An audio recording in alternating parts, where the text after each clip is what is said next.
everyone, welcome back for another episode of a BCD Moment. I'm Renee Twiddle, and there's a lot to talk about in this episode too, so I'm just going to get right to it. So, Roxy tells Tilly she has to help someone, and then Tilly says, whatever. Roxy leaves. The mysterious person in the mask and costume taunts Cassandra at the warehouse. Roxy arrives at Melissa's. Roxy asks what the hell she's doing there. Melissa says, "You're not going to believe this." Melissa says she's being haunted by Carrie Michelle Saunders. Roxy says, "Bitch, shut up."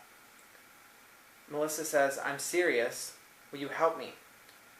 Roxy says, "Yeah, sure, whatever."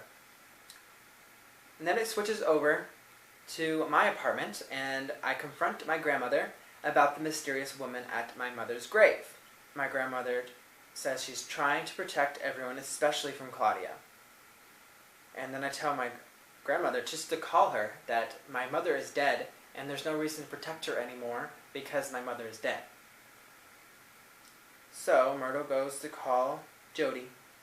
Then it goes back over to Melissa, and Melissa calls out for Michelle. And for a second there you think that Michelle's just like playing a joke on Melissa and not appearing. But then Michelle appears, and Roxy's like, holy shit.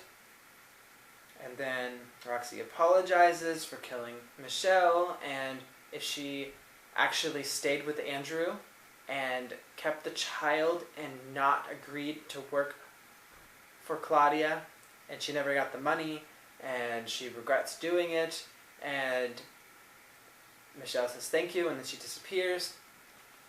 And then Roxy is about to leave, and Melissa says thank you.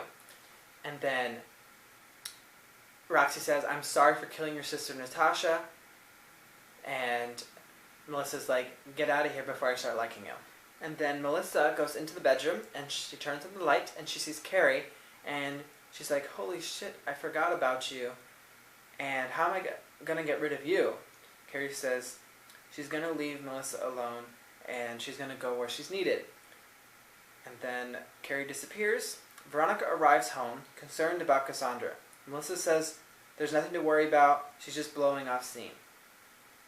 A knock at the door is heard at my apartment, and my grandmother realizes that I am not going to enter the door because I'm still pissed that my grandmother was hiding something from me.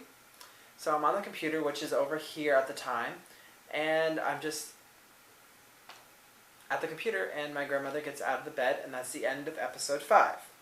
And as for the outfit for this episode, is the same as episode 4, so there's no need to explain it all over again.